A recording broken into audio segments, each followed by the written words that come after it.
Alright, what's up everybody? So, we are getting into the Thamasa review now. Hello for your cat. So, it should come as no surprise that at the top of the list for my favorite characters that we've gotten is Kerno, because it's Chrono Trigger. You guys know pretty much if I get a Chrono Trigger character, they're probably going to be at the top. And I have yet to random my favorite Chrono Trigger character in a Beyond Chaos run, except for an Imp Sprite, I think. But, in dedication to her, I am wearing my Lucas Repairs circa 990 AD shirt. So, she may not be here, but she is here in spirit. So, let's go ahead and talk about the characters. We do them in the Thamasa review. We always do them in the order of my favorite sprites characters that I've gotten. And we do scale of 1 to 10, obviously. 1 being totally useless, 10 being absolutely essential to our team. So, let's go ahead and get started with Kerno. So, Kerno is awesome. He's our Berserker, and it is Kerno, so what's not to like? He rolled a little bit less of a cool palette than he did last time we got him, which was pink in the Crimson Forest playthrough, but it's still kind of cool. I dig it. So, like I said, Kerno's our Zerker. He's going to be good by the end of the game no matter what, because he is our Zerker. We have not found a Blizzard Orb yet, so I don't know what it's doing, so that's not going to factor into his rating here. And we also don't have a Rage Ring, which would pretty much instantly make him a 10 anyway, or at least a 9. I think, in general, the Berserker is a 9 by the end of the game, and then if they have Fight, and then a 10 if their Blizzard Orb is really good. So, Kerno is a 9 right now. He almost beat freaking number 128 by himself. He's awesome, dude. I love the Berserker number 1, and I love Kerno. And he's actually equipping katanas this time, which is really cool. So yeah, Kerno, easy, is a 9 right now. And will be until the end of the game, until his Blizzard Orb shows up and does something really good, which will make him a 10. If it does something really bad, he might drop down to an 8, honestly. So, okay, moving on. Second place is another Chrono Trigger character. Of course, it's Magus. So, Magus has been pretty freaking awesome all game. Just number 1, his reflect skill. Now it might lose some utility because other people can probably learn reflect soon. But having it as a command is pretty cool for free. And then morph we haven't really used all that much. But he does have his X magic command, which in the World of Ruin will be better because we can actually use relics that decrease MP consumption, but because of my rulebook, we can't do that in the World of Balance. So he's a little less useful because his MP isn't that high. We've actually been smacking a crystal orb on him so that he can have more MP. But he does have some good stuff in it. He's got like Cure 3 and he's got Ice and everything else. Ice 2. Fire 2, he's also learning Imp and Pearl. So he's got some good stuff. He is a mage, which is really cool because it's Magus. But yeah, he's, I would say for most of the game, he's been on my team all the time. So, just as our healer and as just an in general pretty good character, I'd put him at least at like a 7, right? I don't remember what I gave him in the Nurse review, but he's definitely a 7 right now. He might get even better in the World of Ruin, but we'll have to see. His magic power needs some work, but once he's equipped, it's usually pretty good. Alright, next favorite character in here, Rufus. Happens to be my favorite character from Final Fantasy VII, mostly because he was a better villain than Sephiroth was, if you ask me. Sorry, but yeah, I mean, it's kind of the perfect villain, because it's a CEO of a horrible company that started all this crap in the first place, and you know, Rufus is just a badass, man. And that scene in Advent Children when he takes off the veil or whatever, and that perfect line, a good son would have known. Oh my god, man. Anyway, in this, he's kind of freaking crazy, dude. He's got R. Esper. So, first, let's talk about his magic. Number 1, 38 magic power is nothing to sneeze at. But number 2, he can't equip any Espers that we have. So he's not learning any magic, pretty much. But he does have our Esper, which is literally what it says. It's a random Esper summon. Now, we've had it only happen once, I think, right? With Crusader, where he summoned Crusader and wiped our party. But, for the most part, when you are Esper, you're probably going to get something good. But if you get Crusader, it's just over, you know? So, yeah, it's always going to wipe your party. So, it's kind of scary, man. So I don't know where to really put him. I think he'd probably be a 5, like right in the middle of the road, because if you get the right Esper, he's really, really good. If you get the worst Esper, you just die. So yeah, it's kind of a coin flip on him. But yeah, Rufus is here, and that's cool. Darth motherfucking Vader is here. I wish he was better. So Darth Vader has question mark drain. Question mark drain is literally just a random amount of times random draining skills. So Osmos, Raid, Drain. I don't know why Rasp is in there, because that's not really a drain. It's a like just MP damage attack, but I guess they had to put something else in there. Life Shaver is in there. It can be useful if he's on low HP. He's going to do pretty good damage when he does it. But if you run into zombies, it's going to hurt him to do it. And once he drains once with his 50 magic power stat, whatever, and pulls the HP back to him, if he keeps doing drain after that, it's not going to do any damage because he has to be missing HP. So one of the worst spells we could have rolled for a question mark skill. As far as magic, he doesn't have anything worth mentioning that he can equip. In fact, I don't think he can equip any Espers right now. So yeah, his magic power stat is kind of going to waste. He's kind of bad, actually, so I'm probably going to put him at like a 3 right now. Might get better in the World of Ruin, we'll have to see. Cami is my next. I love Street Fighter.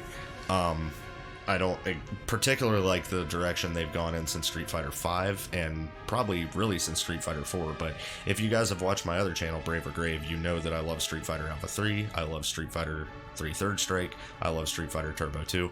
I am a fighting game player. So, and Cami, I used to play her a long time ago. Then I started playing Julie in Alpha 3, who is similar to her, but not quite her. Anyway, don't want to get on a fighting game rant. Cami has R element, which is, I mean, especially with the 17 magic power stat, number 1, R element is only elemental attacks. And you know how I feel about elemental attacks. A lot of stuff can be healed by them. Granted, every time we've done it, we've been rolling stuff that we kind of like most of the time, but it's also the World of Balance. In the World of Ruin, it's going to lose value. More things are absorbing elements after the floating continent and stuff. But yeah, and no Espers she can equip either that we have currently, so no magic. The only way she could get magic is equipping something that teaches, I think she can equip the armor that teaches her Bolt 2 and the sprint shoes that teach her Bolt. So Bolt 2 might be helpful at some point, but right now, not so much. So yeah, she's not that good. Her strength kind of sucks, and if we're attacking something that's going to be healed by elements, we kind of want to swing, and it's not really helping too much with her. So yeah, I'd probably put Cami probably a 5 also, maybe a 4. Actually, she's a 4 because elements are just going to be bad soon. So yeah, sadly enough, Cami, Delta Red operative, badass, but not quite what we're looking for. Okay, Samus. We gotta talk about Samus, because before this, obviously, I looked up the stuff that everybody can learn as far as magic and everything, and what they could equip and stuff. Samus is really, really good, and we're probably gonna put her on our team for the floating continent now. She might be outclassing Magus, which really makes me sad, but I also love Samus, so not as much as Magus, but Samus is a badass, dude. Let's go. So anyway, not only does she have lore, not only does she have a 42 magic power stat without equipping anything, but the Espers she can equip. She can equip Golem, which is giving her speed +2, and it's teaching her Cure and Cure 2. Okay, so 2 Cure spells. Cure we won't use, but Cure 2 might come in handy. Odin is teaching her Ice 3 and giving her speed +2 as well. So she's going to have an Ice 3 attack that's really strong. And finally, Starlit. Starlit is teaching Cure 3 and Life. So Samus is going to have all 3 Cure spells. She's going to have Ice 3 for damage. She's going to be getting Speed +2. And she has Lore, which has, right now, all of the water AoE attacks because we got them from doing our water with Xdeath. Samus is really good, so we're going to definitely be using her. That is a lot of utility, holy crap. So Samus right now is really looking like, with all of those spells, and with the fact that her MP, I believe, is even more than Magus has, yeah. And she doesn't have to X-Magic to do the spells, so she doesn't have to expend more MP than is needed. And an item command, and she can equip an enhancer. I mean, yeah, dude, Samus is probably a 10 right now. I'm gonna say she's our 10. And I can't wait to actually put her on the team and use her. I should have done it sooner. But yeah, holy crap. She came to the Final Fantasy VI planet prepared, as she do. Alright, Kelga. Kelga is cool as shit.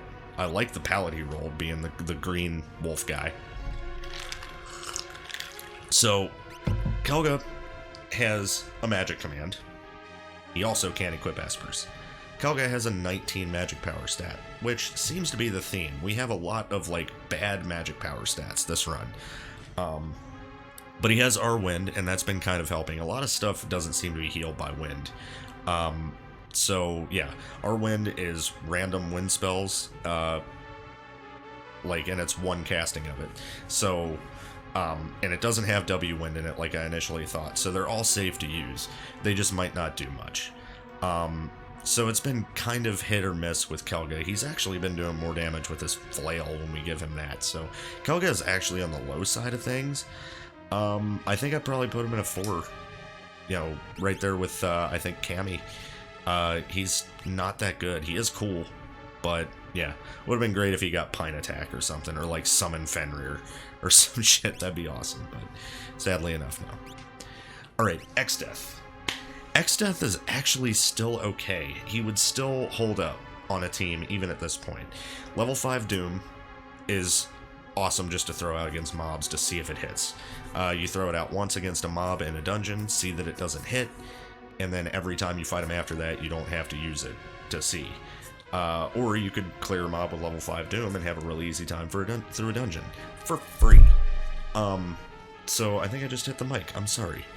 And then our water is random water skills. And that would include Aqua Rake, Clean Sweep, Bismarck, and El Nino. So those have been pretty good. If nothing absorbs water, you are always getting an AoE, which is better than our element. It's even better than, I think, our wind can do one that isn't an AoE. So water is always going to be AoE, and it's always going to do decent damage if it hurts them. So he's not bad. The problem with Xdeath is his magic command. He can equip 3 Espers, but it's only teaching him Stop, Regen, Ice, Safe, and Antidote. Those aren't great spells for where we're heading, you know. He has Warp, which is like his saving grace that he learned naturally, and he can learn Bolt and Bolt 2 from our pieces of equipment as well, I'm pretty sure. But that's not enough to really save him. He also has Break naturally, so he has 2 ways to instant kill: level 5 Doom and Break. If one doesn't work, you can always try the other one. Really, Xdeath, man, he's gonna have to get a pretty good Esper eventually to give him at least something okay for him to be a decent character. But right now, I'd probably put him at least, I think I'd put him at a 6, just because he does learn quite a bit of magic. He has Break. Our water is good AoE if it hurts, and level 5 Doom is a potential full mob clear. So yeah, Xdeath is a 6. Right, Zack. These are 2 of the characters that we just got coming up. So Zack has our Fire, which is a random fire skill, which can potentially be AoE, can potentially not. It depends on how he's feeling at that time. And that can be good for the same reasons that our water is good, and our wind is good. Well, not exactly for the same reasons our water is good, but the same reasons our wind and our element is good is that it can pull a single element skill out or multiple, whatever. But it's always fire, but it's not always AoE. So that's kind of okay. Being fire element, a lot of things is going to absorb fire. So that's might be rough later on, but it really helped out in the burning house, if you can imagine. For whatever reason, fire was hurting all of the bomblets, including the fire eater. He was not in the mood to eat any fire.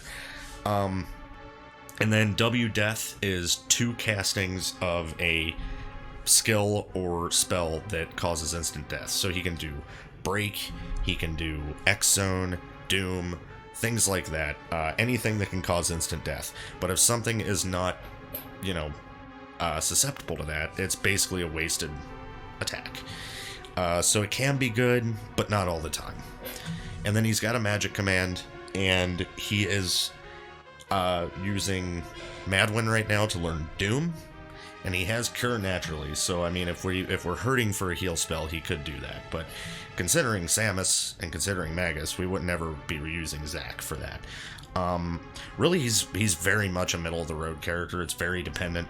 I think he's also a 5, to be honest with you.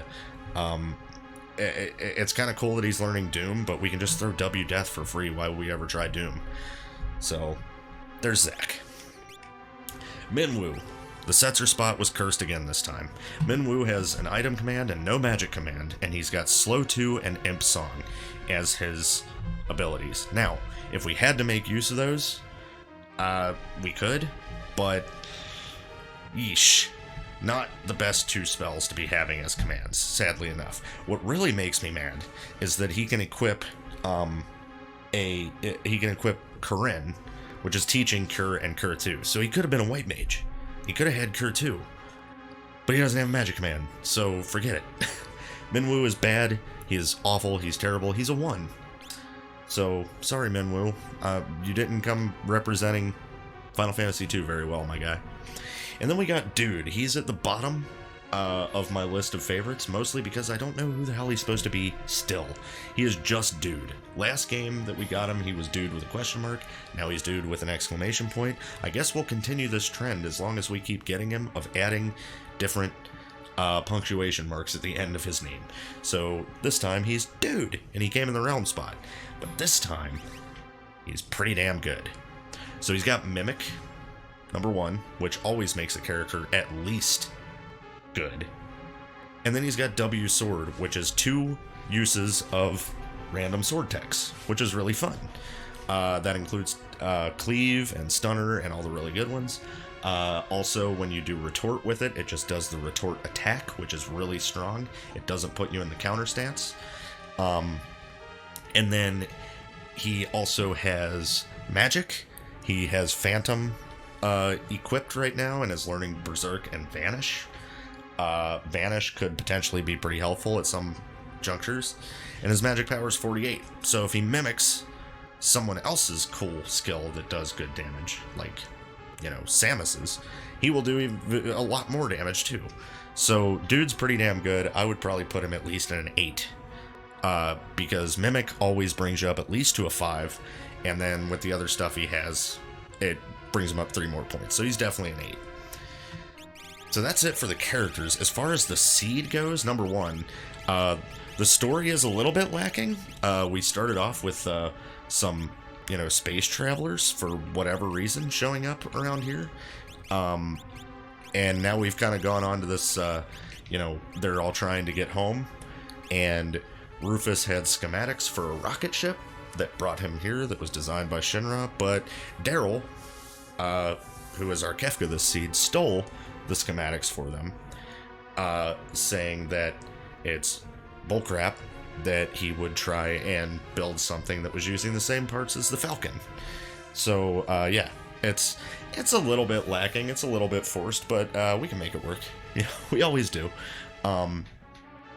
But yeah, and then in the beginning of the game, some of the early bosses were actually pretty tough. Like Ultros, we had to get through with Ovelia jumping and Xdeath absorbing freaking Magnitude 8. That was awesome. The waterfall was hard, or harder than it should be. And yeah, just some some early bosses were pretty rough, but since then, like, the Flame Eater hasn't been that bad.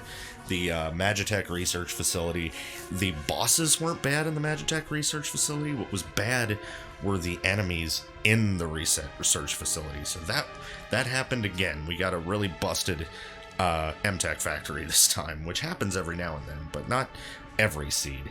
This time it definitely did. So yeah, that's basically where we are now. We're getting ready to hit the floating continent. First we got to run around and, you know, go to Doma and stuff, but we'll be back and we'll be heading to the World of Ruin and seed number 17, y'all. Holy crap. But anyway, thanks y'all for watching, and I'll see you next time. Peace.